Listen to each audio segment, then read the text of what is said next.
Hello everyone, good morning. So next আরেকটা video নিয়ে আমি চলে এসেছি, যেটা তোমাদের ক্লাউড কম্পিউটিংয়ের ওপরে হতে চলেছে। তো চলো আজকে আমরা ক্লাউড কম্পিউটিংয়ের আরেকটা সেশন তোমাদের সাথে নিয়ে নিই, যেই সেশনের মাধ্যমে তোমরা অনেকটাই আইডিয়া পাবে যে কীভাবে অ্যাকচুয়ালি ক্লাউড কম্পিউটিং ওয়ার্ক করছে। সেটা পূর্বের ভিডিও তোমরা অবশ্যই দেখেছো, আমি আশা করবো তোমরা আগের ভিডিও দেখে এসছো। তো সেখানে আমি বলেছিলাম, সো সেটাকে একবার রিক্যাপ করব। সেখানে আমি তোমাদেরকে বলেছিলাম যে কম্পিউটিং সার্ভিসেসের ব্যাপারে আমরা আলোচনা করব, অ্যাজ ওয়েল অ্যাজ আমরা আজকে দেখবো যে ক্লাউডের বিভিন্ন ধরনের classification. So let's get started without any further delay. চলো স্টার্ট করা যাক। তো দেখো আজকে তোমাদেরকে আমি দেখাচ্ছি। চলো আজকে আমরা যাই। তো আমরা তোমাদের জন্য যে ক্লাউড কম্পিউটিংয়ের যে সিলেবাসটা বানিয়েছি, কন্টেন্ট, যে ক্লাউড কম্পিউটিংয়ের জন্য যে সিলেবাসটা আমরা বানিয়েছি বা যেটা আমাদের ইনস্টিটিউটের পক্ষ থেকে, দ্যাট মিনস ইজি টু লার্নিংয়ের পক্ষ থেকে অ্যাজ এ টিচার আমরা তোমাদেরকে যে প্রোভাইড করছি, এবং কেন ইজি টু লার্নিং বেস্ট, আলাদা সিএসটি ডিপার্টমেন্ট বা আলাদা সিএসটি যেখানে যা যা পড়ানো হচ্ছে তাদের থেকে, তার সবথেকে বড় কারণ হচ্ছে স্পেশালাইজড টিচার যারা কিনা এটার উপরে এক্সপার্ট, তাদেরকে দিয়ে পড়ানো হচ্ছে। সব থেকে গুরুত্বপূর্ণ জিনিস হচ্ছে তোমাদের জন্য ওয়ান অফ দ্য বেস্ট ওয়েতে মেটেরিয়াল রেডি করছে। যে মেটেরিয়ালগুলো তোমরা পড়লে শুধু সেমিস্টার নয়, তোমরা কিন্তু কোম্পানিতে জব পাওয়ার জন্য ক্যাপাবেল হয়ে উঠবে। ঠিক আছে, ওকে। তো আমরা প্রথম যে টপিকটা নিয়ে আলোচনা করব, এবং নোটসে আমি 1 থেকে 14 নম্বর পেজের মধ্যে এই টপিকটা রেখেছি, সেটা হচ্ছে introduction to cloud computing. So আমরা এই চ্যাপ্টারের মধ্যে দিয়ে জেনেছি বা জানবো যে ক্লাউড কম্পিউটিং জিনিসটা কি, কীভাবে ওয়ার্ক করে, তার আর্কিটেকচার কি, কি তার ক্লাসিফিকেশান আছে। তো আমরা এখানে তো একটা ওভারভিউ জাস্ট নেব ফার্স্ট চ্যাপ্টারে, কিন্তু সেকেন্ড চ্যাপ্টারে যখন ঢুকবো তখন কিন্তু ক্লাউড কম্পিউটিংয়ের পুরো আর্কিটেকচারটাকে খুব ভালো করে বুঝবো, যে একটা ক্লাউড কম্পিউটিং আর্কিটেকচার তৈরি করার জন্য আমাদের কি কি কম্পোনেন্টের দরকার, সেই কম্পোনেন্টগুলো ওয়ার্ক কী করে করছে, কীভাবে একটা ডেটা তোমার ক্লাউডে গিয়ে স্টোর করছো, সেখান থেকে ডেটা কীভাবে রিট্রিভ হচ্ছে, এভরিথিং, ইচ অ্যান্ড এভরিথিং। ওকে, তো আমরা ডিসকাস করব এই ইউনিট নাম্বার 2 দিয়ে। ইউনিট নাম্বার 3তে আমরা স্কেলেবিলিটি দেখবো, সেখানে আমাদের কি কি ক্লাউডে কি কি ফল্ট টলারেন্স আছে, সেটাকে কীভাবে আমরা রেমিডিয়েট করতে পারবো, সেই জিনিসগুলো দেখবো। তারপর আমরা ধীরে ধীরে যাবো হচ্ছে virtualisation technology, one of the most important জিনিস ক্লাউডে, যদি ক্লাউডকে ম্যানেজ করার জন্য, ঠিক আছে, এবং এই ব্যাপারটাকে কীভাবে আমরা হ্যান্ডেল করবো। এবং ভার্চুয়ালাইজেশন টেকনোলজিটাই বা কি, যেটা কিনা তোমরা শুনে এসছো ভিএম, সেই ভিএমের যদি তোমাদের নলেজ রাখতে হয় এবং তোমাদের যদি একদম প্র্যাকটিক্যালি দেখতে হয়, তাহলে তোমাদেরকে অবশ্যই কিন্তু ইজি টু লার্নিং চ্যানেলটা ফলো করতে হবে এবং প্রীতম স্যারকে ফলো করতে হবে, কারণ প্রীতম স্যার তোমাদেরকে প্র্যাকটিক্যাল ওভারভিউ দেবে, প্রথম দিনই বলেছিল। ঠিক আছে, তো এই ভার্চুয়ালাইজেশনের উপরে তো আমরা দেখব, এবং আমরা কারেন্টলি যে জিনিসটা নিয়ে কনসার্ন এবং যেটাই আমার স্পেশালাইজেশন, মানে আমি যে ওয়ার্কটা করি সেখানে আমার যে স্পেশালাইজেশন সেটা হচ্ছে ক্লাউড সিকিউরিটি। সো আমরা ক্লাউড সিকিউরিটি নিয়ে অনেক আলোচনা করব, এবং এই জন্য আমরা কিন্তু বেশ কিছুটা সময় বেশি রেখেছি। এবং আমরা এছাড়াও দেখব যে কিভাবে আমরা ক্লাউড মার্কেট বেস অনুযায়ী কীভাবে ক্লাউড ম্যানেজ করছে বিভিন্ন ক্লাউড সার্ভিস প্রোভাইডাররা, যেমন AWS আছে, যেমন গুগল আছে, ঠিক আছে, জিসিবি যেটাকে গুগল ক্লাউড প্র্যাকটিশনার, এক্সামটার নাম, বাট গুগল ক্লাউড, ঠিক আছে, যেমন আমাদের মাইক্রোসফট আছে। তো এরকম এছাড়াও আরও কিছু ছোটো ছোটো স্মলও কিছু ক্লাউড সার্ভিস প্রোভাইড করে, এরকমও আছে কিছু অর্গানাইজেশন বা কিছু বলতে পারো কোম্পানি, তাদের কীভাবে ক্লাউড ম্যানেজ করছে এবং মার্কেট বেসের ওপরে কীভাবে চলছে সেটা দেখবো। অ্যান্ড এটা একটু অ্যাডভান্স টপিক, বাট এটা আমি এখনই আলোচনা করব না, যদি আমার মনে হয় করব, কিন্তু আমাদের মেনলি কিন্তু এই কটা টপিক থাকবে, এবং এই কটা টপিক আমরা চেষ্টা করব যে তোমাদের এই সেমিস্টারের মাধ্যমে ফুললি কভার করে দেওয়া উইথ প্রপার প্র্যাকটিক্যাল ওভারভিউ। তো সেটাই হচ্ছে আমাদের মেন টার্গেট। তো আমরা আবারও ব্যাক করে যাই আমাদের টপিকে। তো আমরা আগের দিনই বলেছিলাম যে ক্লাউড কি, ক্লাউড কম্পিউটিং কি। ক্লাউড কম্পিউটিং হচ্ছে একটা কম্পিউটিং সার্ভিসেস যেটাকে আমরা উপভোগ করতে পারি, বা যেটাকে আমরা যেটার দ্বারা আমরা কোনো রিসোর্সেস অ্যাক্সেস করতে পারি থ্রু বা ওভার দ্য ইন্টারনেট। সো দেখো, তাহলে এখানে আমরা যে বুঝতে পারছি যে ক্লাউড কম্পিউটিং এটা basically combination of network with internet. Definitely দেখো, তোমাকে ইন্টারনেট পরিষেবাকে অ্যাক্সেস করতে হলে একটা নেটওয়ার্ক তৈরি করতে হবে। তো তোমরা সবাই জানো একটা নেটওয়ার্ক বানানোর জন্য আমাদের কী কী লাগে। আমাদের নেটওয়ার্ক বানানোর জন্য কিছু এন্ড পয়েন্ট ডিভাইসেস লাগে, বা যেটাকে আমরা টেকনিক্যাল টার্মে ওয়ার্কস্টেশন বলতে পারি। সো ওয়ার্কস্টেশন মানে যেখানে বসে তুমি কাজ করছো বা যেটার দ্বারা তুমি ওই ক্লাউড সার্ভিসেসগুলোকে অ্যাক্সেস করতে পারবে, সেই ওয়ার্কস্টেশন বা এন্ড পয়েন্ট ডিভাইস সেইটা তোমার মোবাইল হতে পারে, সেটা তোমার পিসি হতে পারে, পার্সোনাল কম্পিউটার হতে পারে, সেটা তোমার ট্যাব হতে পারে, সেটা তোমার কি বলতে পারি, সেটা তোমার হচ্ছে এখন যে মডার্ন যে টেলিভিশনগুলো আছে যেগুলো কিনা ইন্টারনেটের সাথে তুমি কানেক্টেড, সেই ধরনের টেলিভিশন হতে পারে। তো any kind of end point ডিভাইসেসগুলো সাথে তোমাকে কি করতে হবে, সাথে তোমাকে আরও কিছু নেটওয়ার্ক কম্পোনেন্টকে অ্যাড করে একটা তোমার নেটওয়ার্ক তৈরি করতে হবে, যার দ্বারা কিনা তুমি ইন্টারনেট পরিষেবাটাকে অ্যাক্সেস করতে পারো। ঠিক আছে, তাহলে তোমাদের এখানে কিছু দেখতে পাচ্ছ, এই ছবিতে কিছু ওয়ার্কস্টেশন আছে, কিছু তোমার এন্ড পয়েন্ট ডিভাইস বলতে মোবাইল আছে, ট্যাব আছে, ঠিক আছে, সেলফোন আছে। এই সমস্ত জিনিসগুলো কিন্তু একটা নেটওয়ার্কের দ্বারা কানেক্টেড, এবং সেই সমস্ত ডিভাইসগুলো কিন্তু তার মধ্যে অ্যাবিলিটি আছে যে ইন্টারনেট পরিষেবাটা তারা কি করতে পারবে, ব্যবহার করতে পারবে। তো এই সমস্ত জিনিসগুলো ছাড়া আমার যেগুলো লাগবে এই সেটা কি কি আছে, সেটা হচ্ছে একটা অ্যাপ্লিকেশন সার্ভার, ঠিক আছে, লাগবে, ঠিক আছে, একটা ইনফ্রাস্ট্রাকচার লাগবে, একটা স্টোরেজ ইউনিট লাগবে। এই সকল জিনিসগুলো মিলিয়ে আমরা এই জিনিসটাকে পরবর্তীকালেই বলবো হচ্ছে ক্লাউড কম্পিউটিং। ঠিক আছে, তাহলে আমাদের ব্যাপারটা বুঝতে গেলে এইভাবে বলতে হবে যে ক্লাউড কম্পিউটিং কিন্তু বেসিক্যালি নেটওয়ার্ক আর ইন্টারনেটের কম্বিনেশন, এবং এটা একটা টেকনোলজি যার থ্রু দিয়ে আমরা কোনো পার্টিকুলার হার্ডওয়্যার এবং সফটওয়্যার রিসোর্সকে রিমোটলি ওভার দ্য ইন্টারনেট কী করতে পারবো, অ্যাক্সেস করতে পারবো। অ্যাক্সেসিং, সেটাকে শুধু অ্যাক্সেসই নয়, সেটাকে চাইলে আমি কনফিগারও করতে পারবো, এবং তার ডেটাগুলোকে আমি ম্যানুপুলেটও করতে পারবো। সেটা হচ্ছে সবথেকে ইম্পর্টেন্ট জায়গা। তাহলে ক্লাউড কম্পিউটিং ব্যাপারটা যদি বুঝতে হয় তাহলে এইভাবে বোঝো, তাহলে এটা একটা টেকনোলজি যার দ্বারা আমি রিমোটলি ওভার দ্য ইন্টারনেট আমি কি করছি, কোথাও একটা হার্ডওয়্যার আছে, কোথাও একটা সফটওয়্যার রিসোর্সেস আছে, সেটাকে আমি চাইলে অ্যাক্সেস করতে পারছি, এমনকি সেটাকে চাইলে আমি কনফিগারও করতে পারছি। তার জন্য আমাকে হয়তো তোমার অ্যাপ্লিকেশনটার ওনারশিপ নিতে হবে, ঠিক আছে, তবে কি আমি চেঞ্জ করতে পারবো। যেমন আমি তোমাদেরকে একটা এক্সাম্পল দিচ্ছি, যেমন ধরো হচ্ছে মাল্টিফ্যাক্টর অথেন্টিকেশন, MFA, ঠিক আছে, তোমরা নেটে সার্চ করে দেখতে পারো, ওকে, মাইক্রোসফটের। তো সেইটাতে অনেকে শুধু অ্যাক্সেসিংয়ের জন্য ইউজ করছে, যার কাছে ওনারশিপ আছে, যার কাছে সুপার তোমার অ্যাক্সেস আছে, সে এমনকি সেই সমস্ত অ্যাক্সেসগুলোকে ম্যানেজও করতে পারছে এবং ডেটাগুলোকে ম্যানুপুলেট করতে পারছে, মানে কোনো একটা নিউ ইউজারকে অ্যাড করতে পারছে বা কোনো একটা ইউজারকেও রিমুভ করতে পারছে। ঠিক আছে, তো এই সকল জিনিসগুলোই কিন্তু আমরা রিমোটলি করছি। ঠিক আছে, তো সেই জিনিসটাকে আমরা ক্লাউড কম্পিউটিং বলবো। ক্লাউড কম্পিউটিং কী কী অফার করে আমাদেরকে, ক্লাউড কম্পিউটিং আমাদের যেগুলো অফার করে হচ্ছে অনলাইন ডেটা স্টোরেজে হেল্প করবে, ইনফ্রাস্ট্রাকচার ডেভেলপ করতে একটা হেল্প করবে, ভার্চুয়াল ইনফ্রাস্ট্রাকচার অ্যাপ্লিকেশন ম্যানেজ করার জন্য কিন্তু হেল্প করবে। It is on demand delivery of IT রিসোর্সে ওভার দ্য ইন্টারনেট। খুব ইম্পর্টেন্ট কথা, আমি আগের দিনও বলেছিলাম, এটাতে সুবিধা হচ্ছে কি, এখানে আমাদের কখনোই কোনো রকম ফিজিক্যাল তোমার অন প্রিমাইসেস ইনফ্রাস্ট্রাকচারের উপরে কোনো রকম ভাবার অত জরুরি নেই।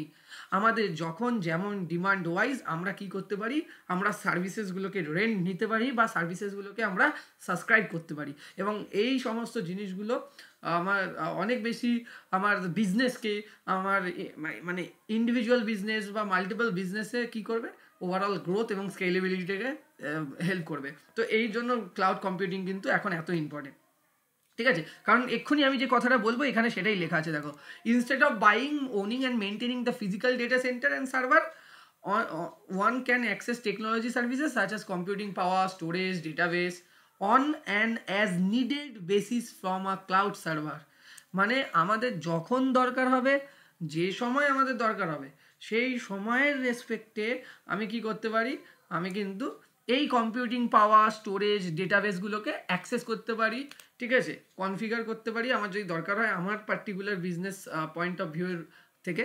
ঠিক আছে, উইদাউট কি আমাকে ফিজিক্যাল কোনো ডেটা সেন্টার তৈরি করার ক্ষেত্রে বা মেনটেন করার ক্ষেত্রে আমাকে কোনো রকমভাবে ভাবতে হবে না। কিন্তু আগেকার দিনে ট্র্যাডিশনাল কী হতো, তুমি তোমার বিজনেসের জন্য, আইটি বিজনেসের জন্য নিজের কী করছিলে, ডেটা সেন্টার ক্রিয়েট করছিলে, ফিজিক্যাল ডেটা সেন্টার ক্রিয়েট করছিলে, সার্ভার নিজে ইমপ্লিমেন্ট করছিলে, সেগুলোকে মেনটেনেন্স করছিলে, হাই স্কিল তার জন্য ইঞ্জিনিয়ারও তুমি হায়ার করছিলে। তাতে কী হয়ে যাচ্ছিলো, ওভারঅল যে তোমার কস্টটা সেটা অনেকটাই বেশি হচ্ছিল থ্রু আউট দ্য ইয়ার। তাতে কি হতো, বিজনেস স্কেলেবিলিটিটা কিন্তু কোথাও না কোথাও গিয়ে একটা হ্যাম্পার হচ্ছিল। তো সেই ক্ষেত্রে কিন্তু ক্লাউড কম্পিউটিং তোমাদেরকে একটা খুবই সুন্দর একটা প্ল্যাটফর্ম দিয়েছে তোমার বিজনেসকে স্কেলেবল করার জন্য। এবং এটা বললাম তো যে তোমার যখন দরকার তখন তুমি ইউজ করতে পারো। ঠিক আছে, ক্লাউড কম্পিউটিং একটা কি করে, এক্ষুনি সেটাই বোঝা গেল যে প্ল্যাটফর্ম ইন্ডিপেন্ডেন্সি ক্রিয়েট করে। ঠিক আছে, এর জন্য কি হয়, এর জন্য তোমার কখনোই কোনো একটা পার্টিকুলার সফটওয়্যার যেটা তোমার দরকার নেই, ঠিক আছে, সেটা তুমি লোকাল পিসিতে ইনস্টল করবে না, ঠিক আছে, বা লোকাল পিসিতে ইনস্টল করার কোনো রিকোয়ারমেন্টই নেই। এটা একটা বড় অ্যাডভান্টেজ। এটা আমাদের কিন্তু অফার করে কে?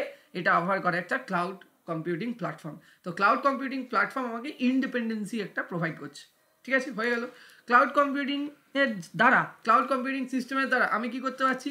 রিমোট সার্ভারগুলো, মানে ক্লাউড কম্পিউটিং সিস্টেমে দ্বারা, মানে আমি কি বলতে পারি, যে রিমোট যে সার্ভারগুলো আছে যেগুলো কিনা রান করছে এভরিথিং, লাইক তোমার ইমেল টু ওয়ার্ড প্রসেসিং, বা বলতে পারো তোমার কমপ্লেক্স ডেটা অ্যানালাইসিস, ঠিক আছে, ক্লায়েন্ট ইউজারের জন্য, ঠিক আছে, বা বলতে পারো all computing process own by the another computer. এই সমস্ত জিনিসগুলো নিয়ে আগে আমাদের মাথা ব্যথা হচ্ছিল, এখন আমাদের কোনো মাথা ব্যথা নেই। ক্লাউড কম্পিউটিং সিস্টেম রিমোটলি যে সার্ভারগুলো আছে সেই সার্ভারগুলোই কিন্তু এই সমস্ত কমপ্লেক্স ডেটা অ্যানালাইসিস প্রোগ্রাম কীভাবে চলবে, কীভাবে email to word processing, everything তারাই ম্যানেজ করবে, তারাই সমস্ত কিছু তারা দেখে নেবে, ঠিক আছে।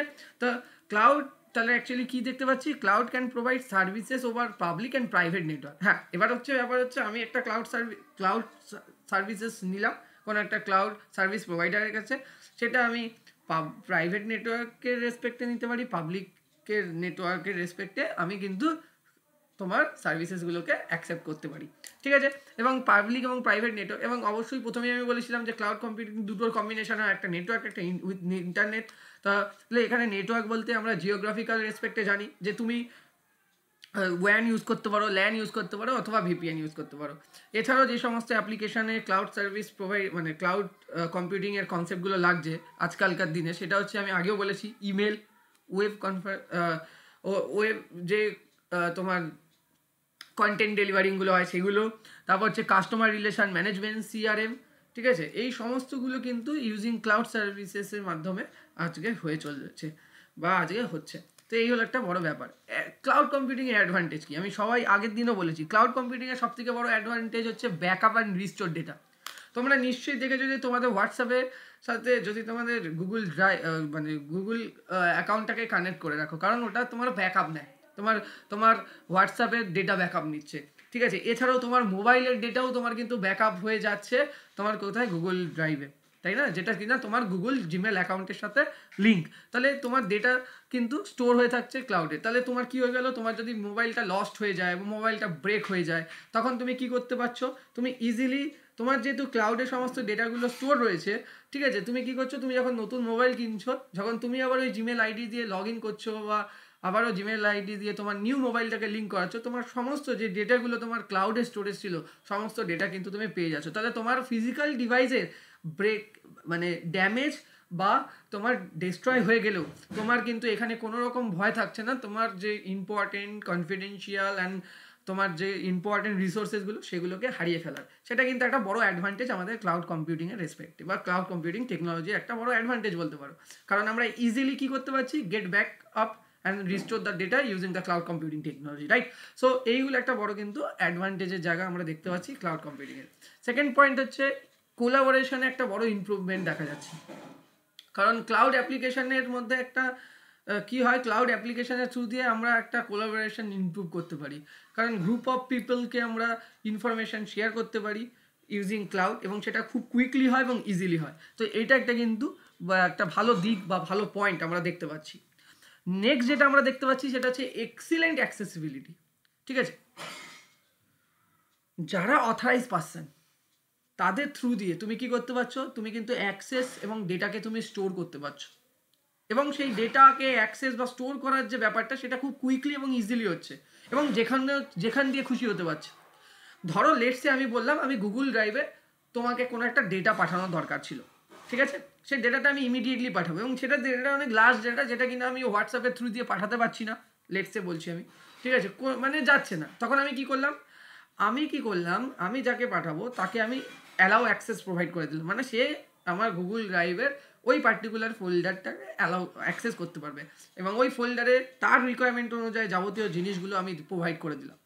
তো তার কাছে যদি একটা মোবাইল, ট্যাব বা ল্যাপটপ থাকে এবং একটা মিনিমাম ইন্টারনেট কানেকশান থাকে, তাহলে কিন্তু সে জাস্ট কী করবে? আমার ওই গুগল ড্রাইভের লিঙ্কের থ্রু দিয়ে সে কিন্তু ওই তোমার ডেটাগুলোকে কুইকলি অ্যাক্সেস করতে পারবে, এবং সেটা যে কোনো জায়গা থেকে হতে পারে পৃথিবীর, ঠিক আছে, তাহলে এটা কিন্তু একটা এক্সিলেন্ট অ্যাক্সেসিবিলিটির ব্যাপারেও কিন্তু আমাদের একটা ক্লাউড কম্পিউটিং একটা বিশেষ দিক আমরা দেখতে পাচ্ছি। তাহলে এটা কি করছে, যে সকল অথরাইজ ইউজার আছে তাদেরকে অ্যাক্সেসটাকে তাদের জন্য অ্যালাউ করে দেবে এবং তারা ডেটাকে স্টোরও করতে পারে এবং ডেটাকে রিট্রিভও করতে পারে কুইকলি এবং easily from anywhere and any time, যে কোনো টাইমে যে কোনো জায়গা থেকে করতে পারে, শুধু তার লাগবে একটা মিনিমাম ইন্টারনেট কানেকশন।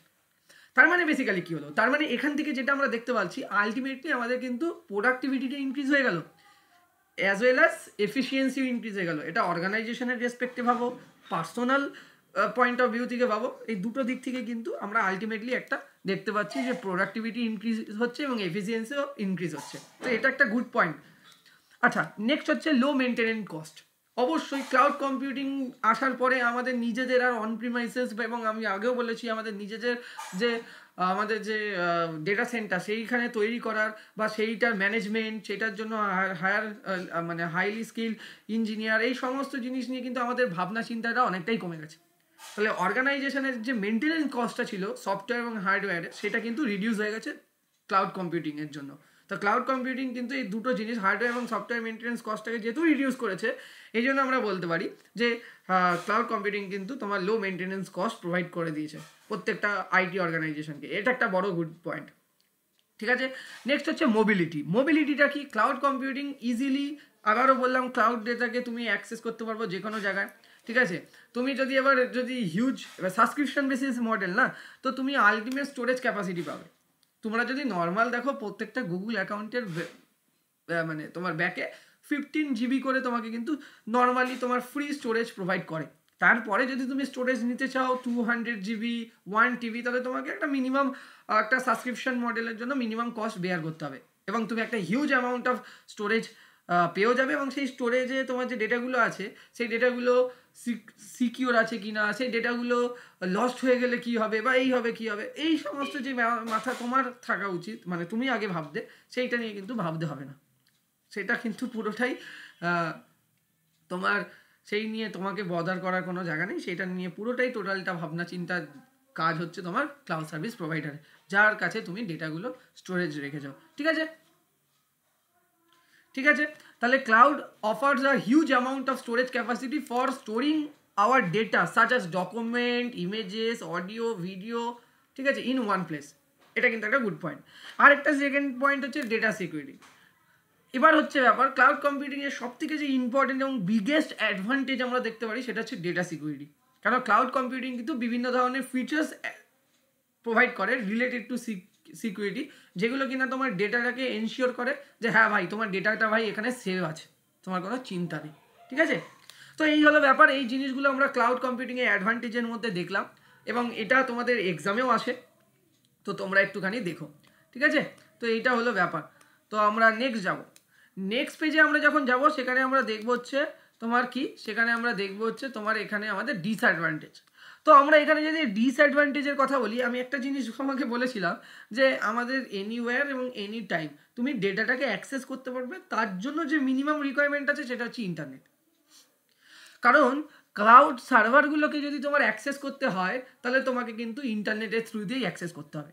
কারণ আমি আবারও বলছি, ক্লাউড কম্পিউটিংয়ের ডেফিনেশনে আমি বারবার বললাম যে কি করতে পারি আমরা, ক্লাউড কম্পিউটিং মানে হচ্ছে কি তোমার কোনো একটা সার্ভিসেস রিসোর্সেসকে আমরা অ্যাক্সেস করবো ওভার দ্য ইন্টারনেট। তো ইন্টারনেট ছাড়া কিন্তু তোমার এই সার্ভিসেস বা এই যে তুমি যে এই যে এত সুন্দর সুন্দর যে তুমি অ্যাডভান্টেজগুলো তুমি দেখলে, সেগুলো ওয়ান অ্যান্ড অনলি তোমার অ্যাপ্লিকেবল তোমার কাছে যদি ইন্টারনেট অ্যাক্সেস থাকে।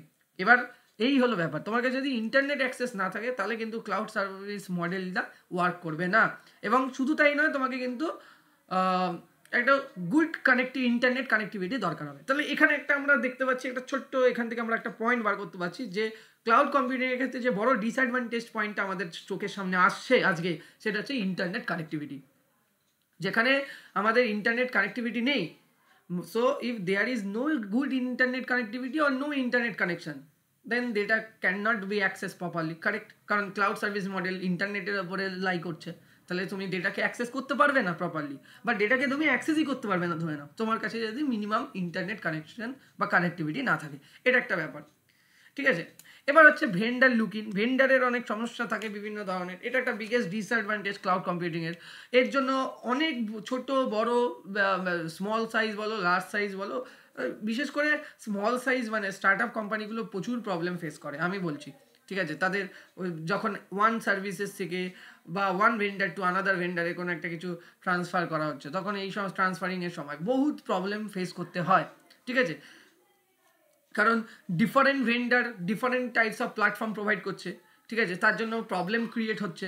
তো one data from one cloud to another cloud, let's say ধরো তুমি হয়তো মাইক্রোসফট অ্যাজিওর ক্লাউড সার্ভিসেস এতদিন নিচ্ছিলে, তো তুমি যখন সেইটা থেকে তুমি যখন AWS এ মুভ করবে, সেই AWS এর প্ল্যাটফর্ম কিন্তু বা তোমার সেম নয়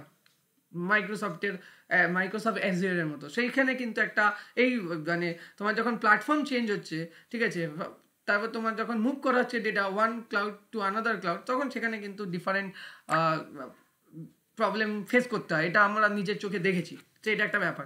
তারপর হচ্ছে লিমিটেড কন্ট্রোল, আমি আবারও বলেছিলাম শুধুমাত্র অথরাইজ পার্সনরাই কিন্তু কমপ্লিটলি ওন করতে পারবে ক্লাউড ইনফ্রাস্ট্রাকচারকে, সেটাকে ম্যানেজ করতে পারবে, মনিটর করতে পারবে, সবাই কিন্তু করতে পারবে না। তার ক্লাউড ইউজারদের কাছে কিন্তু খুব লেস অ্যামাউন্ট অফ কন্ট্রোল থাকে ক্লাউড সার্ভারের উপর, ঠিক আছে।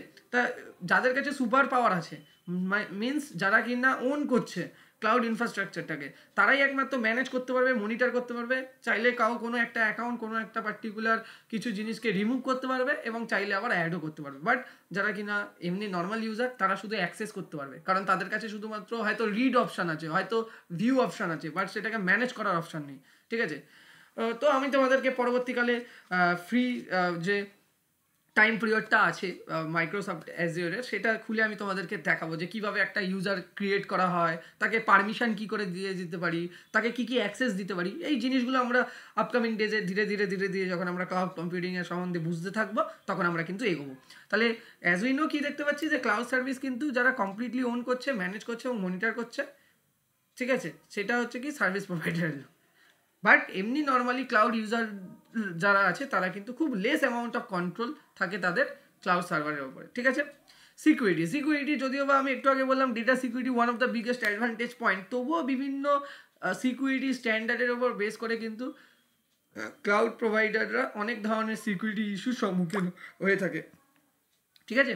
But before adopting cloud technology, the organisation must aware that they are hand over all the organisation sensitive information to the third party. এর জন্য বিভিন্ন ধরনের কন্ট্রাক্ট হয়, বিভিন্ন ধরনের তোমার ডিসকাশন হয়, তারপরেই কিন্তু আমরা আমাদের সমস্ত সেন্সিটিভ ডেটাগুলোকেই একটা পার্টিকুলার ক্লাউড সার্ভিস প্রোভাইডারের হাতে তুলে দিতে পারি। দেখো, তুমি যখন তোমার সমস্ত জিনিস কনফিডেন্সিয়াল জিনিসগুলো কোনো একটা কাউকে তুলে দিচ্ছ এবং তাদেরকে বলছো যে তুমি আমার এই জিনিসগুলো ম্যানেজ করো, ডেফিনেটলি তুমি সেই জিনিসটাকে, সেই ক্লাউড টেকনোলজিটাকে অ্যাডাপ্ট করার আগে সেই ক্লাউড টেকনোলজির লুপহোলসগুলোকে তুমি দেখবে, তাদের অর্গানাইজেশন পলিসিসগুলোকে তুমি দেখবে।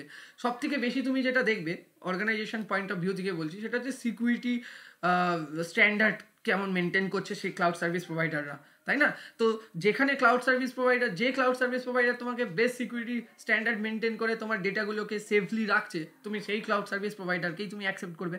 তার জন্য তোমাকে শুধুমাত্র ক্লাউড সার্ভিস প্রোভাইডারের শুধুমাত্র কী কী প্রোভাইড করছে, কতটা কম কস্টে প্রোভাইড করছে, সেই জিনিসগুলো ছাড়াও কিন্তু এই অ্যাসপেক্টগুলো আমাদের দেখে একটা ক্লাউড সার্ভিস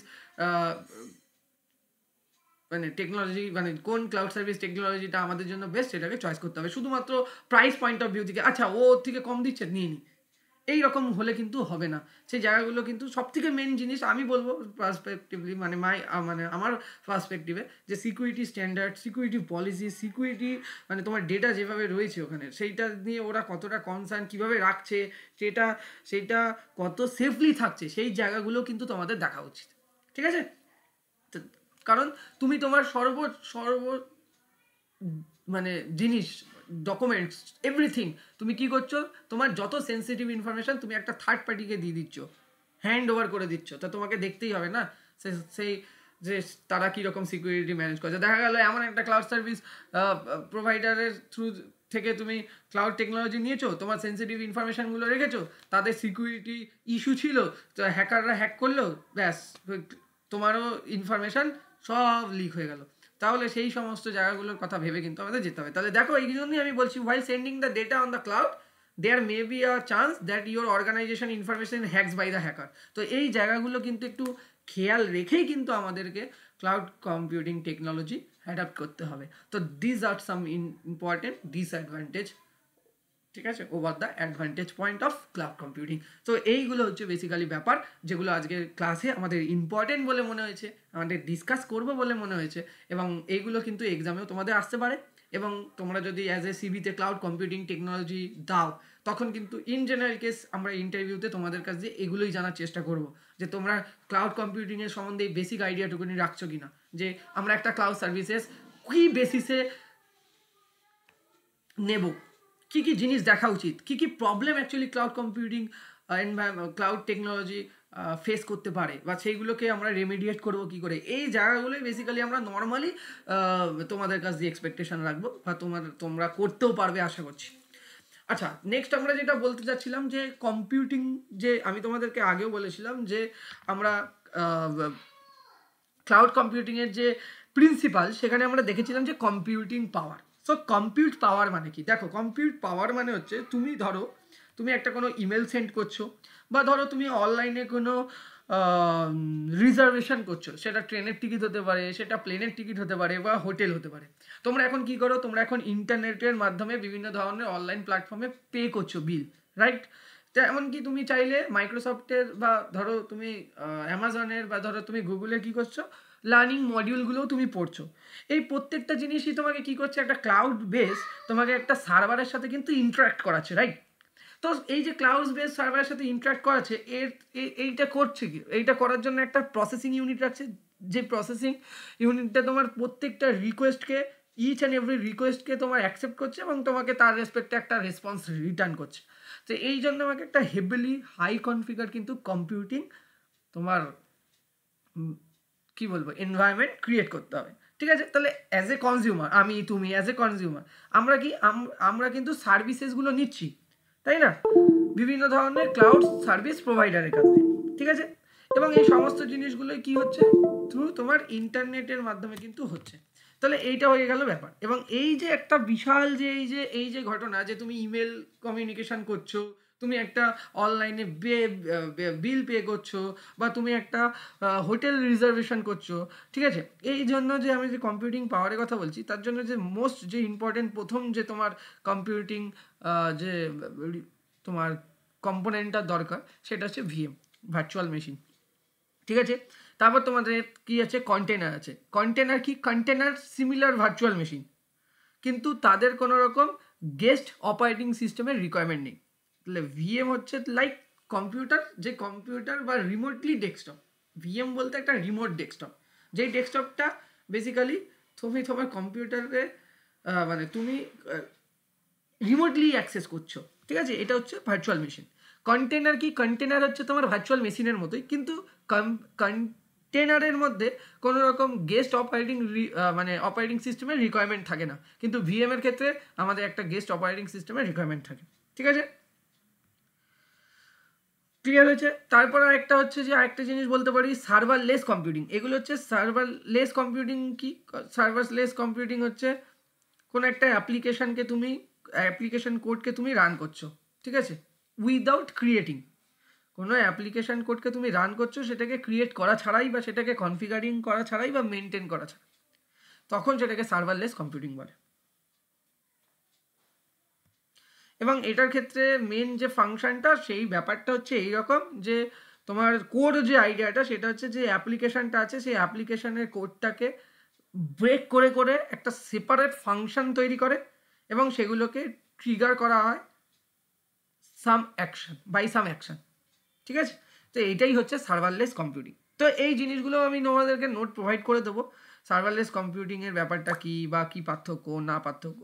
তো এই জিনিসগুলো ফর অ্যান এক্সাম্পল, ধরো তোমার কাছে তুমি কি একটা সার্ভারলেস প্রসেসকে বিল্ড করতে চাইছো, যেটা কিনা automatically email communication confirmation send করবে, ঠিক আছে, একটা কাস্টমার একটা অনলাইন পারচেস করার পরে, এবং তোমরা সেটা দেখেছো, সেটাই হচ্ছে সার্ভারলেস কম্পিউটিং এখানে কাজে লাগে। এই দেখো, প্র্যাকটিক্যাল ওভারভিউটা দেবো বলেছিলাম, সেটাই হলো ব্যাপার। তুমি আজকে ফ্লিপকার্ট থেকে তুমি একটা কোনো প্রোডাক্টকে বাই করলে, তুমি যখনই একটা প্রোডাক্টকে বাই করবে অটোমেটিক্যালি তোমার মোবাইলে একটা মেসেজ আসবে বা তোমার মেলে একটা মেসেজ আসবে যে তোমার অর্ডারটা কনফার্ম হয়ে গেছে, অর্ডারটা ডেলিভারি হবে এই ডেটে, এই পারচেস ডিটেলস সমস্ত কিছু দিয়ে ইনভয়েস দিয়ে তোমার মেলে পাঠিয়ে দিচ্ছে। তো এই জিনিসটা করার জন্য যে ব্যাকে যে মানে আমাদের হেল্পটা নিতে হচ্ছে সেটা সার্ভারলেস কম্পিউটিং করছে। আবারও বলছিলাম সেই ব্যাপারটাই যে তুমি একটা কোনো পার্টিকুলার অ্যাপ্লিকেশন কোডকে রান করবে without creating, configuring and maintaining a সার্ভারকে মেনটেন করা ছাড়া, কনফিগার করা ছাড়াই তুমি একটা অ্যাপ্লিকেশন কোডকে রান করাচ্ছ।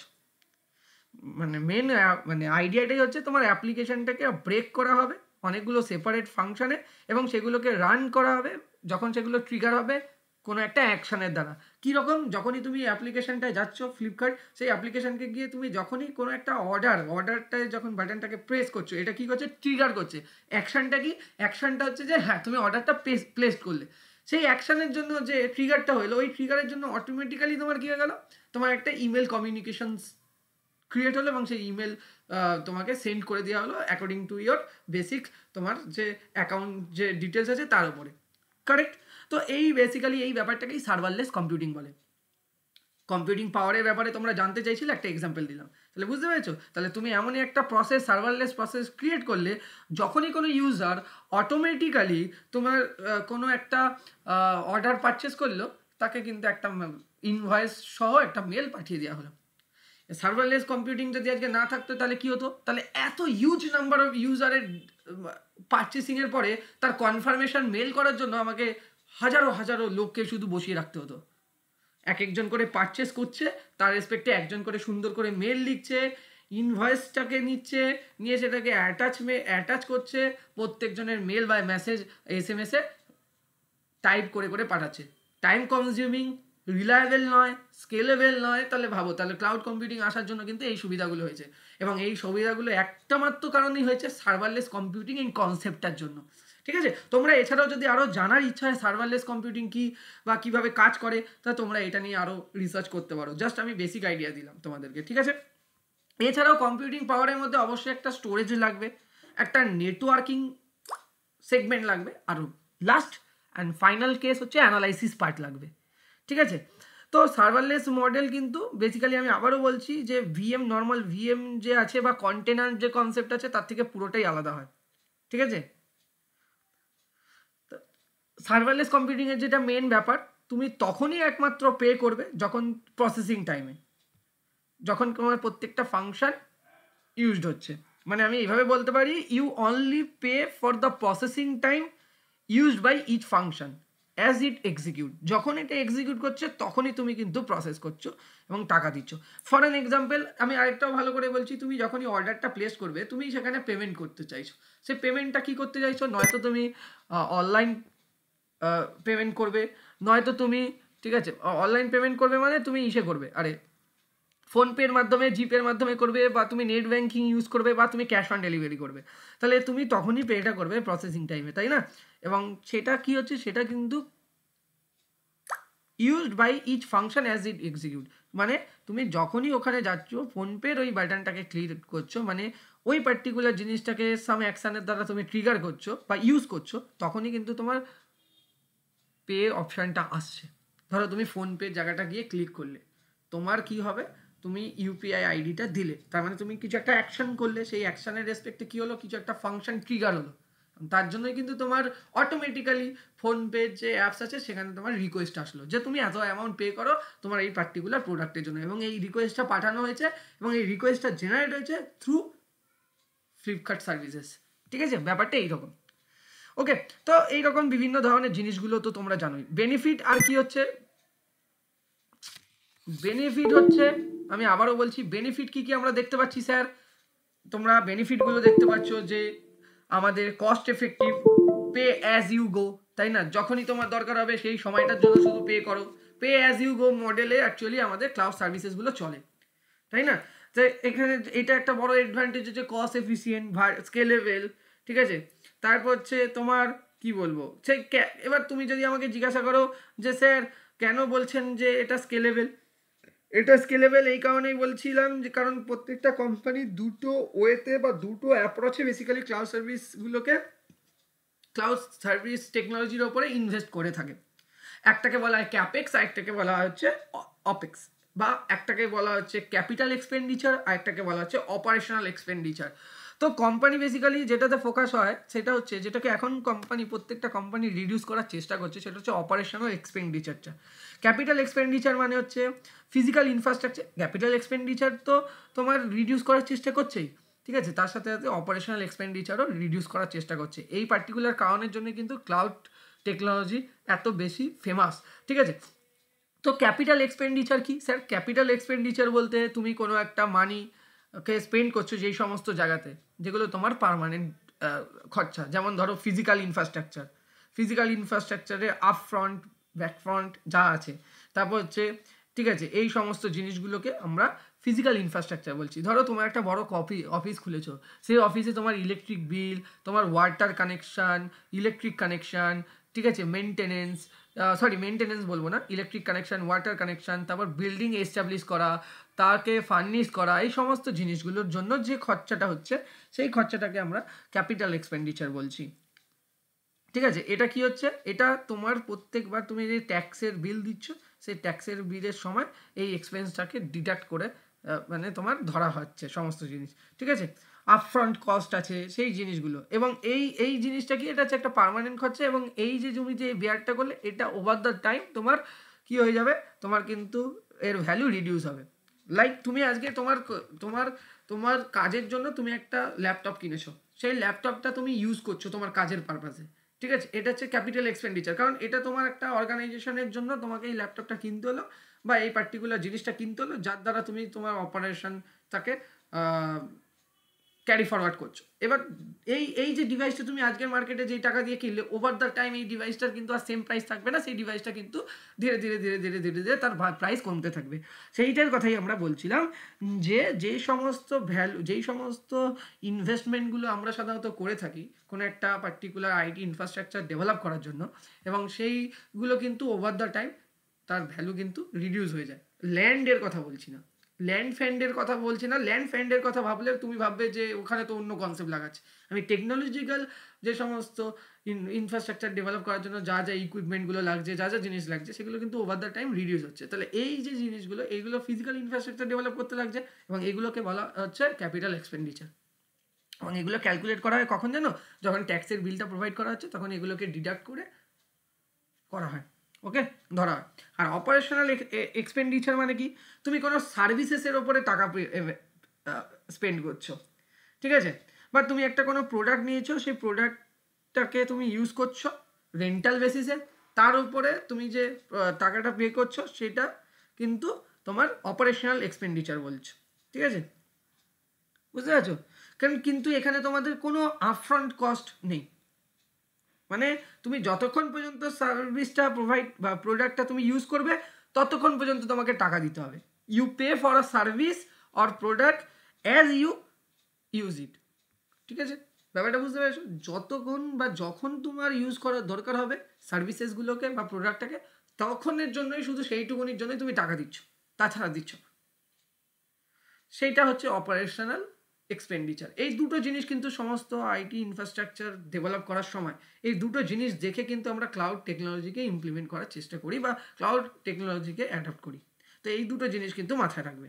এবার তোমাদের যেটা ক্যাপিটাল এক্সপেন্ডিচারের মধ্যে যেগুলো পড়ে, সেটা কি পড়ে? তুমি যে ফিজিক্যাল তোমার যে ইনফ্রাস্ট্রাকচার তৈরি করছো, আইটি ইনফ্রাস্ট্রাকচার, বা তুমি যে ডেটা সেন্টারটা তৈরি করছো, তাতে সার্ভারের কস্ট আছে, তাতে তোমার স্টোরেজ কস্ট আছে, নেটওয়ার্ক বিল্ড আপের জন্য কস্ট আছে, কারণ তুমি একটা নেটওয়ার্ক তৈরি করছো, তোমার অনেক র্যাক তোমার কি লাগবে, সুইচ লাগবে, হাব লাগবে, তারপর তুমি ধরো তোমার রাউটার লাগবে, তারপর তোমাদের বিভিন্ন ধরনের আরও নেটওয়ার্কের যে এনআইসি কার্ড ফার্ড থেকে শুরু করে যা তারপর নেটওয়ার্ক কেবেল ফেবেল যা লাগবে, সেই কস্টটা তোমার ধরতে হবে, ঠিক আছে।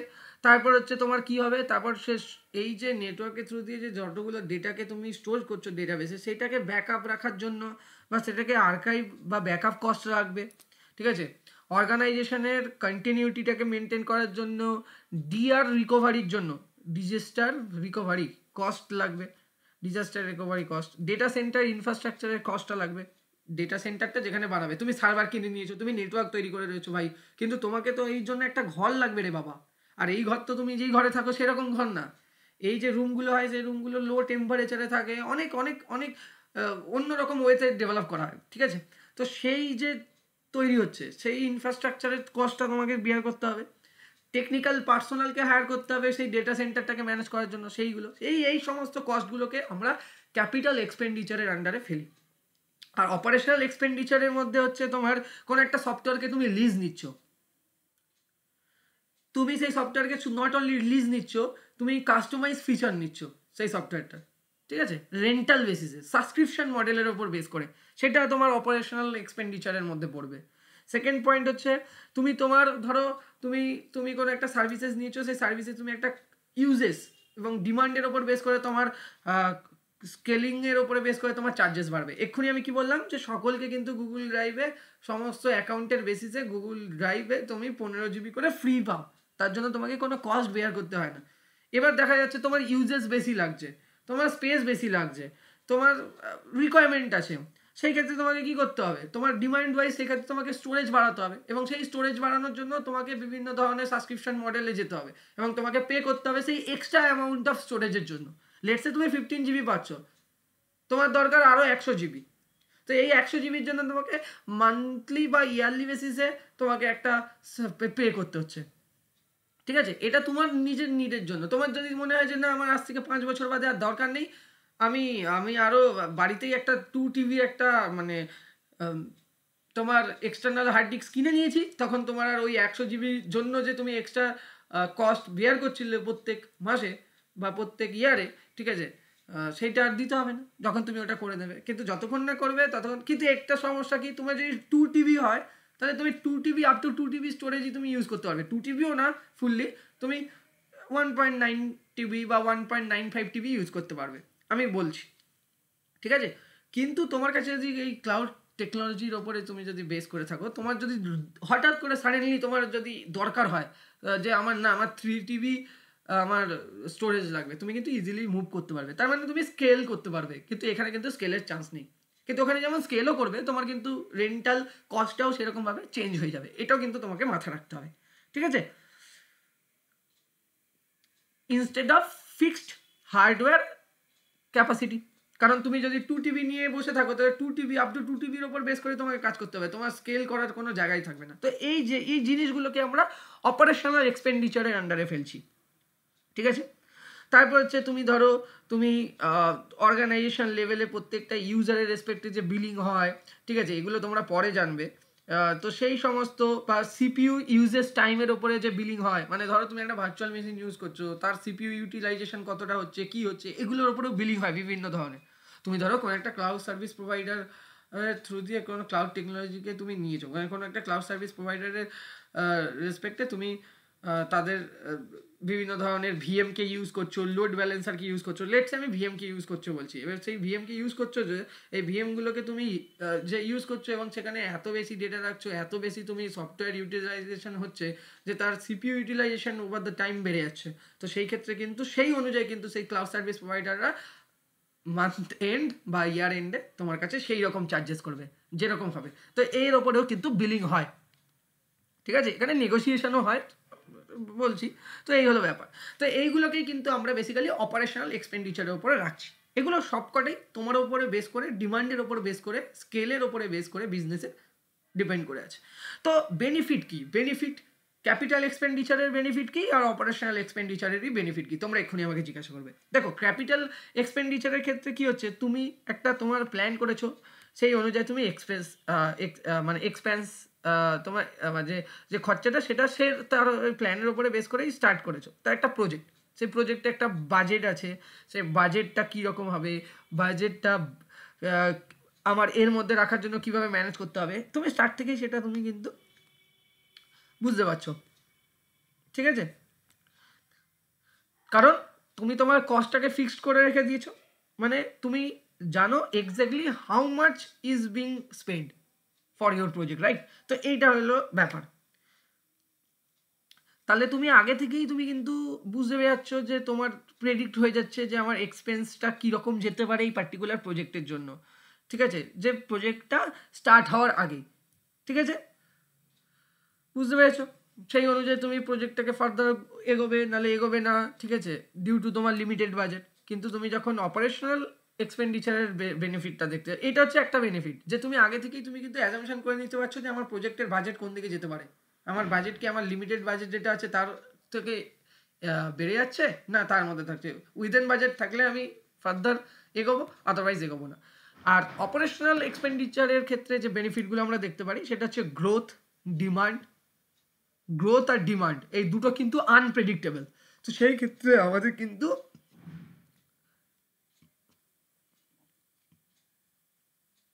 এক্সপেকটেশন ওয়াইজ সবসময় সমস্ত জিনিস হবে তা নয়, কিন্তু থ্রু ক্লাউড টেকনোলজি আমরা কি করতে পারবো, সেটাকে ইজিলি ম্যানেজ করতে পারবো according to demand, according to growth, এবং যা যা এক্সেপশন আসবে সেগুলোকে হ্যান্ডেল করতে পারবো।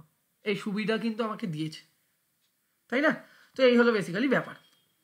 এবার আমরা যদি ক্লাউড সার্ভিস প্রোভাইডারের, এবার আমরা যদি টাইপস অফ ক্লাউডে আসি, না একটু আমি রেস্ট নিয়ে নিচ্ছি 2 মিনিট, তারপর আমরা ক্লাউড অফ মানে টাইপস অফ ক্লাউডে আসবো, তারপর আমরা দেখবো, ঠিক আছে?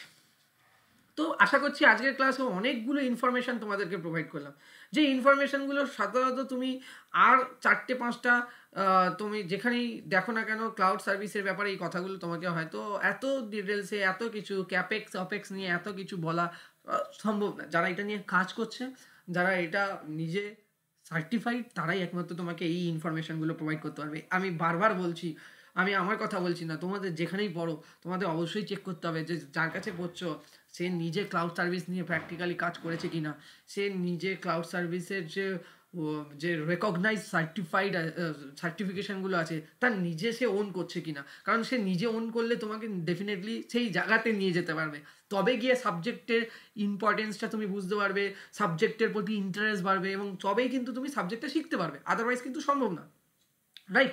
তো সেইগুলো দেখে তোমরা যারা মনে করছো যে হ্যাঁ ইজি টু লার্নিংয়ে আমরা বেস্ট আউটপুট পাবো, ক্লাউড কম্পিউটিং শিখতে পারবো, ক্লাউড কম্পিউটিং সম্বন্ধে আমাদের একটা ক্লিয়ার ক্রিম আইডিয়া ক্রিয়েট হবে, তারা ডেফিনেটলি আমার কাছে আসতে পারো ক্লাউড কম্পিউটিং শেখার জন্য। এছাড়াও আমাদের কৃষ্ণ স্যার আছে, বাকি সাবজেক্টগুলো পড়াচ্ছে। আমাদের সুদীপ রাজা স্যার আছে, যে কিনা নিজে AI/ML এর PhD। তো তুমি বুঝতে পারছো এখান থেকে তুমি যেটা পাবে ওয়ান অফ দ্য বেস্ট পাবে, আমি তোমাকে গ্যারেন্টি দিতে পারি এইটুকুনি। এবং ওভার দ্য ইয়ার তোমরা দেখতে পারো যে আমরা কেমন সার্ভিসেস প্রোভাইড করে থাকি, তোমরা রিভিউ নিতে পারো। তো সেই ক্ষেত্রে তোমরা বুঝতে পারবে প্রপারলি ফরম্যাট ওয়াইজ তোমরা নোটস, তোমরা প্রত্যেকটা জিনিস ক্লিয়ার এবং কনসাইজ ম্যানারে তোমাদেরকে প্রোভাইড করা হচ্ছে। তারপর কি আর কি বলবো বলো? তো এই জায়গাগুলো কিন্তু একটু তোমাদের ফোকাস করে এগোনো উচিত। চলো তারপর আমরা বিভিন্ন, তাহলে ক্লাউড কম্পিউটিংয়ের ব্যাপারে আমরা বুঝলাম, ঠিক আছে? আমরা অনেক কিছু দেখলাম। আরও যদি আমি টেকনিক্যালি কথা বলি, যে ক্লাউড সার্ভিস প্রোভাইডার এর ক্ষেত্রে কম্পিউট বললাম, নেটওয়ার্কিং বললাম, স্টোরেজ বললাম, ডেটাবেস বললাম, এখন কারেন্ট যদি আমরা কাটিং এজ টেকনোলজিগুলোকেও অ্যাড করি, internet of things definitely cloud মডেলের ওপরে চলছে, বিগ ডেটা অ্যানালিটিক্স ক্লাউড মডেলের ওপর চলছে, আর্টিফিশিয়াল ইন্টেলিজেন্স, সার্ভারলেস কম্পিউটিংয়ের কথা এক্ষুনি আমি তোমাদেরকে বললাম, ঠিক আছে, ডেভঅপস সলিউশন, এই প্রত্যেকটা জিনিস কিন্তু আমরা ক্লাউড কম্পিউটিংয়ের মধ্যে ধরতে পারি, ঠিক আছে? এই ক্লাউড কম্পিউটিংয়ের একটা ইম্পর্টেন্ট প্যারামিটার্স এগুলো। আবারও আমি বললাম যে ক্লাউড কম্পিউটিংয়ের সুবিধা কি, pay as you go pricing মডেলে যায়, মানে তুমি কোনো একটা সার্ভিসেসকে রেন্ট নিচ্ছ for a particular duration that they are being used, right? So এইটা একটা বড় অ্যাডভান্টেজ, ঠিক আছে? তোমার সার্ভিসেসগুলো হোস্ট করা হয়েছে বিভিন্ন ডেটা সেন্টারগুলোর মধ্যে, যেগুলো কিনা অ্যারাউন্ড দ্য ওয়ার্ল্ডে রয়েছে। তো তোমাকে ডেটা সেন্টার ম্যানেজমেন্ট করা, সেখানে কিভাবে তোমার ম্যানেজ হচ্ছে, কিভাবে থাকছে, এই জিনিসগুলো নিয়ে ভাবতে হবে না। সবথেকে বেস্ট ইম্পর্টেন্ট যে পয়েন্টটা তোমরা মাথায় রাখবে, যে pay as you go pricing মডেলে বেসিক্যালি ক্লাউড টেকনোলজি চলে। তার মানেটা কি, কোনো একটা পার্টিকুলার সার্ভিসেসগুলোকে রেন্ট নিচ্ছি only for a particular time duration, যেটা কিনা যেই টাইম ডিউরেশনের জন্য শুধুমাত্র যে সার্ভিসেসগুলো ইউজ করবে সেইগুলোর পয়সা দিতে হবে। ওই জন্যই আমি বললাম কি, rent services only for the particular duration that they are being used, ঠিক আছে? তো সেই জিনিসটা মাথায় রাখো। এক কথা সার্ভারলেস কম্পিউটিংয়ের এক্সাম্পলও দিলাম, তো এই জিনিসগুলো কিন্তু তোমাদেরকে হেল্প করবে। নেক্সট এবার আমরা যদি একটুখানি দেখি, নেক্সট যেগুলো আমরা দেখবো সেটা হচ্ছে কি, সেটা হচ্ছে আমাদের বিভিন্ন ধরনের ডিপ্লয়মেন্ট আছে ক্লাউড সার্ভিসেস, ঠিক আছে? সেই ডিপ্লয়মেন্টের মধ্যে যে ক্লাউড কম্পিউটিংয়ের যে মডেল আছে, সেই মডেলের মধ্যে আমরা basically 4 type of cloud service দেখতে পারি, যেগুলো ডিপ্লয় করা হয় কোনো একটা অর্গানাইজেশন রিকোয়ারমেন্টের উপর বেস করে। ঠিক আছে, মূলত 4টে টাইপের মধ্যে আমি মেনলি 3টে টাইপকে বেশি প্রাধান্য দেবো ক্লাউড কম্পিউটিংয়ের বেসিস, কিন্তু 4টে টাইপ আছে। কি কি আছে স্যার? একটা হচ্ছে পাবলিক ক্লাউড, তুমি ইউজ করতে পারো তোমার অর্গানাইজেশনের ওপরে, মানে অর্গানাইজেশন রিকোয়ারমেন্টের ওপরে বেস করে আমরা ডিপ্লয় করি। আর একটা হচ্ছে প্রাইভেট ক্লাউড হতে পারে, হাইব্রিড ক্লাউড, একটা কমিউনিটি ক্লাউড। তো সবার প্রথমে আমি যেটা আসবো যে পাবলিক ক্লাউড। সো পাবলিক ক্লাউডটা কি? পাবলিক ক্লাউডটা যেমন হচ্ছে মাইক্রোসফট অ্যাজিওর বা ধরো অ্যামাজন AWS বা গুগল GCP, এই জিনিসগুলোকে আমরা পাবলিক ক্লাউড বলি। ইন দ্যাট কেস কি, you have no local hardware to manage or keep up data, everything runs on your cloud provider hardware. তার মানে হচ্ছে পাবলিক ক্লাউড হচ্ছে এমন একটা জিনিস সেটা open to all for store and accessing information through the internet using the pay per use method. ঠিক আছে, ইউজেস মেথড। এইখানের ক্ষেত্রে কি হচ্ছে, এইখানের ক্ষেত্রে তোমাকে কোনো লোকাল হার্ডওয়্যারে তোমার রিকোয়ারমেন্ট নেই পাবলিক ক্লাউডে।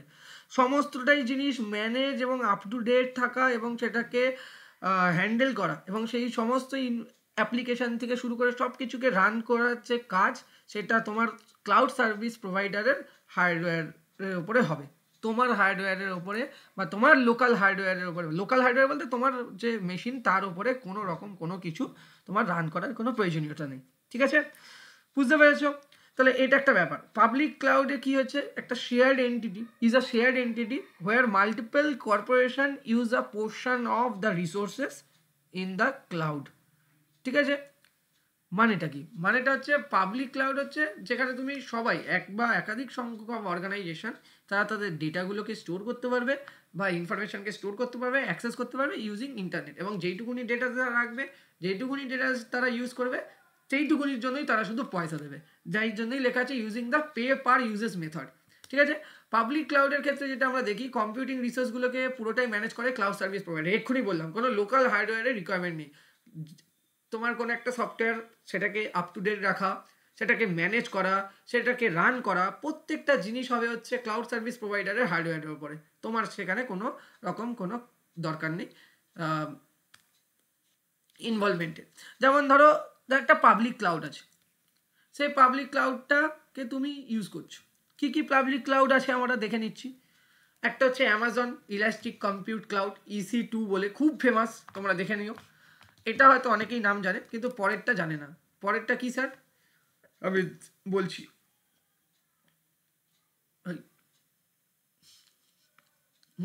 পরেরটা হচ্ছে তোমার IBM স্মার্ট ক্লাউড এন্টারপ্রাইজ। এটা অনেকে শোনেনি। মাইক্রোসফট অ্যাজিওর শুনেছো, গুগল অ্যাপ ইঞ্জিন শুনেছো তোমরা, উইন্ডোজ অ্যাজিওর সার্ভিস প্ল্যাটফর্ম শুনেছো।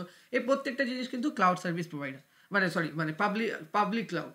পাবলিক ক্লাউডের অ্যাডভান্টেজগুলো কি? পাবলিক ক্লাউডের ক্ষেত্রে আমাদের প্রাইভেট এবং হাইব্রিড যে ক্লাউড টেকনোলজি আছে তার থেকে লোয়ার কস্ট ওন করে। ঠিক আছে, এটাকে তুমি ওন করার জন্য লোয়ার কস্ট তোমাকে বেয়ার করতে হয় রাদার দ্যান তোমার প্রাইভেট এবং হাইব্রিড ক্লাউডের জন্য। পাবলিক ক্লাউডের যে মেনটেনেন্সগুলো আছে সেটা ক্লাউড সার্ভিস প্রোভাইডার করে। সেই ক্ষেত্রে আমি বলছিলাম একটু আগে, বারবার বলছিলাম, do not need to worry about the maintenance, right? কোনো রকম তোমাদের চিন্তা করার কারণই নেই যে আমার সফটওয়্যারটা আপ টু ডেট করতে হবে, ঠিক আছে, আমার এই ক্র্যাক ভার্সনটা এই করতে হবে, ওই করতে হবে, এইসব নিয়ে তোমার চিন্তা করার কোনো কারণ নেই।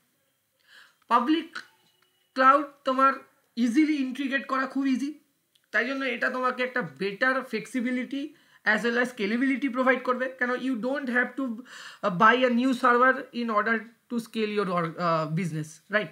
তো এই কারণে আমার এটা একটা বড় অ্যাডভান্টেজ। ঠিক আছে, পাবলিক ক্লাউড কি? পাবলিক ক্লাউডে একটা লোকেশন ইন্ডিপেন্ডেন্ট রয়েছে, কারণ এর যে সার্ভিসেসগুলো আছে সেগুলো ডেলিভার করা হয় ওভার দ্য ইন্টারনেট। তাহলে এই সমস্ত অ্যাডভান্টেজগুলো আমরা পাবলিক ক্লাউডের রেসপেক্টে দেখতে পারি। ক্লিয়ার হলো? তাহলে বোঝা গেল পাবলিক ক্লাউডের ক্ষেত্রে আমরা বুঝতে পারছি লোকাল হার্ডওয়্যারের ওপরে কোনো রকম তার মেনটেনেন্স থেকে তার রানিং থেকে শুরু করে কোনো কিছুতে আমার কোনো রকম মাথা গলানো বা আমার ওন করার ব্যাপারে কিচ্ছু নেই।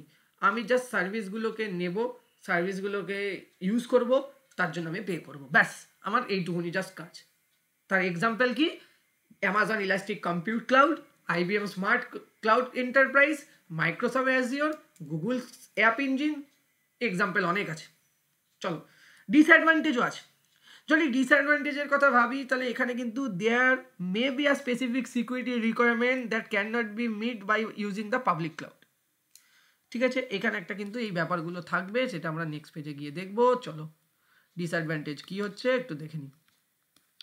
সো ডিসঅ্যাডভান্টেজ যেটা হচ্ছে সেটা কি বললাম, পাবলিক ক্লাউড কিন্তু এইটার মানেটাই বোঝাতে যাচ্ছি যে পাবলিক ক্লাউড কিন্তু লেস সিকিউর, বিকজ রিসোর্সগুলো কিন্তু পাবলিকলি শেয়ার করা হচ্ছে। ঠিক আছে, তার মানে তুমি যে ডেটাটা রাখছো বা ডেটাটা তুমি শেয়ার করছো সেটা কিন্তু বাকিরাও ইউজ করতে পারে চাইলে। তো সেইখানে কিন্তু তুমি নিশ্চয়ই পাবলিক ক্লাউড সাধারণত এমন কিছু জিনিসই রাখা হয় যেটা ফর মার্কেটিং পারপাস, ফর সকলে ইউজ করবে এরকম। আমি একটা নোটস দিয়ে দিলাম ড্রাইভে আপলোড করে এবং সেটা ওপেন টু অল করে দিলাম, সবাই সেই নোটসটাকে ডাউনলোড করে সেটা। এবার আমি আমার কনফিডেন্সিয়াল ইনফরমেশন নিশ্চয়ই পাবলিকলি শেয়ার করবো না, সো লাইক দ্যাট। ঠিক আছে, তো public cloud is less secure because resources are shared publicly, এটাকে একটা পয়েন্ট। এবার সেকেন্ড পয়েন্ট হচ্ছে পারফরমেন্সটা ডিপেন্ড করবে যে হাই স্পিড ইন্টারনেট নেটওয়ার্কের সাথে তোমার ক্লাউড সার্ভিস প্রোভাইডাররা লিঙ্ক করাচ্ছে কিনা তাদের টেকনোলজিকে, এটা একটা ব্যাপার। আর আরেকটা জিনিস হচ্ছে ক্লায়েন্টের হাতে কোনো রকম কন্ট্রোল নেই কিন্তু ডেটার ওপরে, client has no control of data. ঠিক আছে, তো এই কটা পয়েন্ট কিন্তু আমরা পাবলিক ক্লাউডের ডিসঅ্যাডভান্টেজ দেখতে পাচ্ছি। পাবলিক ক্লাউডটা তাহলে কি বুঝলাম, লেস সিকিউর হয় কারণ রিসোর্সেস যেগুলো শেয়ার করছে সেটা পাবলিকলি। পারফরমেন্সটা ডিপেন্ড করে হাই স্পিড ইন্টারনেট নেটওয়ার্কের ওপরে যেটা ক্লাউড সার্ভিস প্রোভাইডারের সাথে লিঙ্ক করাচ্ছ। আরেকটা হচ্ছে তোমার ডেটার ওপরে কোনো কন্ট্রোল নেই, তোমার ডেটা তুমি সবাই দেখবে, পাবলিকলি শেয়ার হবে। তোমার এখানে ডেটার উপরে তুমি রেস্ট্রিকশন লাগাতে পারবে না যে এই ডেটাটা দেখবে না, এই ডেটাটা সবাই দেখতে পারবে, তো তুমি করতে। প্রাইভেট ক্লাউড, প্রাইভেট ক্লাউডটা কি, এছাড়াও অনেক প্রবলেম আছে। এছাড়াও যে প্রবলেমগুলো আছে, বিভিন্ন গভর্নমেন্ট পলিসিস আছে, সেই গভর্নমেন্ট পলিসিসগুলো, ইন্ডাস্ট্রি স্ট্যান্ডার্ডগুলো, লিগাল যে রিকোয়ারমেন্টসগুলো আছে সেগুলো পাবলিক যে ক্লাউড আছে সেটা কিন্তু মিট করতে পারে না, এটা একটা সমস্যার বিষয়। ঠিক আছে, অনেক গভর্নমেন্ট পলিসিস আছে, অনেক ইন্ডাস্ট্রি স্ট্যান্ডার্ড আছে যেগুলো পাবলিক ক্লাউড ম্যাচ করতে পারে না।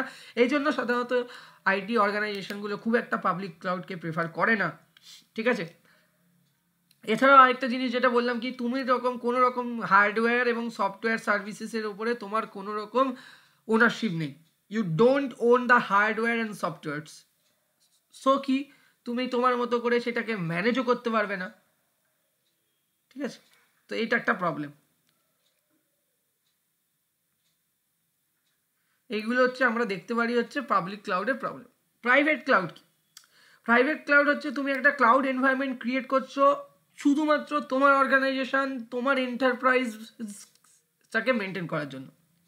তার মানে কি করছো, তুমি একটা ক্লাউড সার্ভিস মানে ক্লাউড ইনফ্রাস্ট্রাকচার বা ক্লাউড এনভায়রনমেন্ট ক্রিয়েট করছো through your own data centre, তখন সেটাকে প্রাইভেট ক্লাউড বলে। তাহলে প্রাইভেট ক্লাউড কখন বলে, যখন তুমি তোমার এন্টারপ্রাইজ, তুমি তোমার অর্গানাইজেশনের জন্য একটা নিজস্ব ডেটা সেন্টার তৈরি করছো। ঠিক আছে, এবং সেই ডেটা সেন্টারটা কি করছে, তোমার অর্গানাইজেশনের বিভিন্ন ডেটাগুলোকে ম্যানেজ করছে।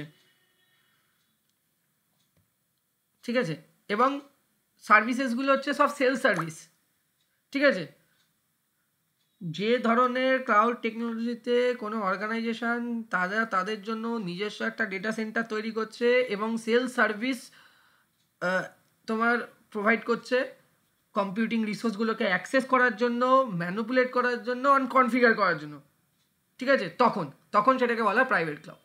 প্রত্যেকটা ছোট বড় কোম্পানির নিজস্ব অবশ্যই একটা ডেটা সেন্টার রয়েছে, তোমরা যদি চেক করে দেখতে পারো। ঠিক আছে, সেই ওন ডেটা সেন্টারটা সেলফ সার্ভিসেস মডেলে কাজ করে এবং কি করে, বিভিন্ন কম্পিউটিং পাওয়ারগুলোকে প্রোভাইড করে, সেটাই হচ্ছে private cloud. Private cloud is also known as internal cloud বা corporate cloud. It is used by organisation to build and manage their own data centre internally by the third party. ঠিক আছে, or by the third party.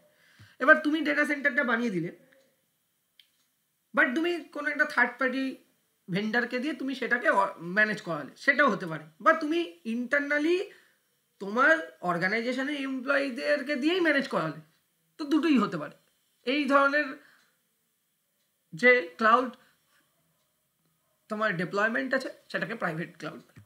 ঠিক আছে, এবং এই সমস্ত জিনিসটাই based on the location and ম্যানেজমেন্টের উপর ডিপেন্ড করে। National institute of standard and technology এই প্রাইভেট ক্লাউডকে আবার দুটো পার্টে ভেঙেছিল, একটা হচ্ছে অন প্রিমাইসেস প্রাইভেট ক্লাউড আর একটা হচ্ছে আউটসোর্স প্রাইভেট ক্লাউড।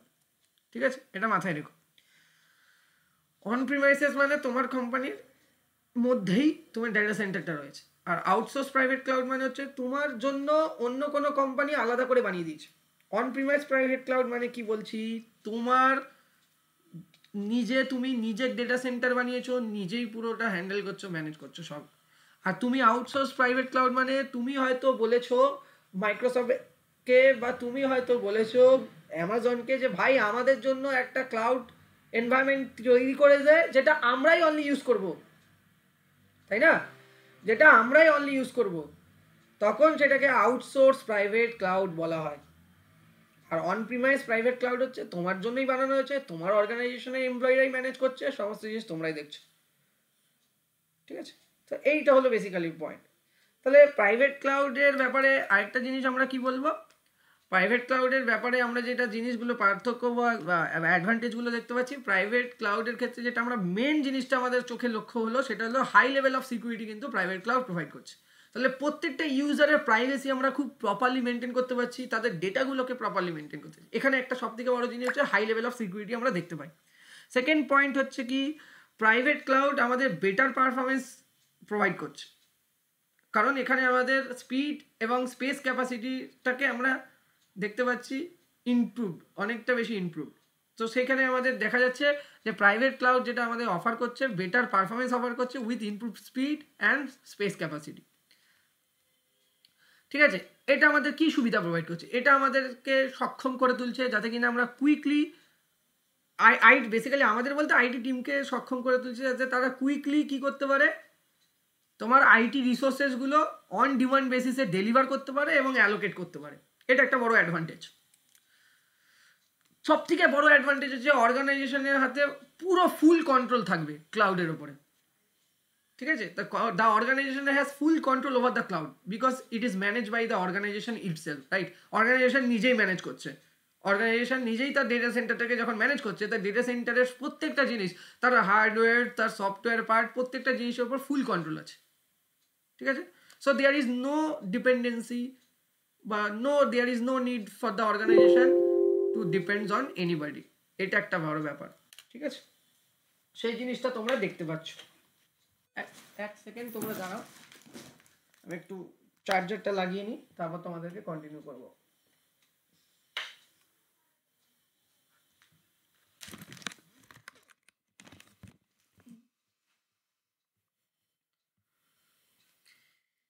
এছাড়া বাকিগুলো তোমরা দেখতে পাচ্ছ। ঠিক আছে, যে এটা suitable for organisation that require a separate cloud for their personal use and data security is the first priority. এটা একটা পয়েন্ট। ডিসঅ্যাডভান্টেজ পয়েন্ট কি, স্কিল পার্সন রিকোয়ার্ড হচ্ছে সেটাকে ম্যানেজ এবং অপারেট করার জন্য, এটা একটা বড় ডিসঅ্যাডভান্টেজ পয়েন্ট। এর জন্য প্রচুর কস্ট লেগে যায় প্রত্যেকটা আইটি অর্গানাইজেশন বা এন্টারপ্রাইজের। তাহলে স্কিল পার্সনকে হায়ার করতে হবে সেই জিনিসগুলোকে, ক্লাউড সার্ভিসেসগুলোকে অপারেট এবং ম্যানেজ করার জন্য। প্রাইভেট ক্লাউডের ক্ষেত্রে যেটা হয় হচ্ছে অ্যাক্সেসেবল, শুধুমাত্র প্রাইভেট ক্লাউডটা শুধু অ্যাক্সেসেবল উইদিন দ্য অর্গানাইজেশন, মানে শুধুমাত্র অর্গানাইজেশনের এমপ্লয়িরা, স্টাফরা অনলি কিন্তু তোমার কি করতে পারবে, অনলি তোমার এই ক্লাউড সার্ভিসেসগুলোকে অ্যাক্সেস করতে পারবে। সো এখানে আমরা যেটা দেখতে পাচ্ছি, এরিয়া অফ অপারেশন কিন্তু লিমিটেড। আর যেখানে আমাদের প্রচুর ইউজার বেস রয়েছে যে কোম্পানির, ঠিক আছে, সেই ধরনের অর্গানাইজেশনের ক্ষেত্রে কিন্তু প্রাইভেট ক্লাউড খুব একটা সুইটেবল নয়, যেখানে কিনা হাই ইউজার বেস আছে।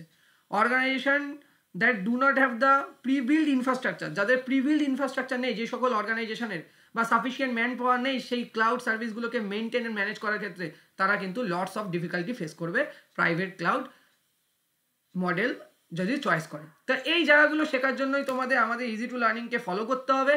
তো তোমরা চ্যানেলটাকে সাবস্ক্রাইব করো, তোমরা কোর্সটাকে এনরোল করো। ডেফিনেটলি তোমাদের আরও ডিটেলসে পরের আরেকটা লেকচার আমি তোমাদেরকে প্রোভাইড করবো, যেখানে আরও ডিটেলসে এই জিনিসগুলো আমরা বলবো।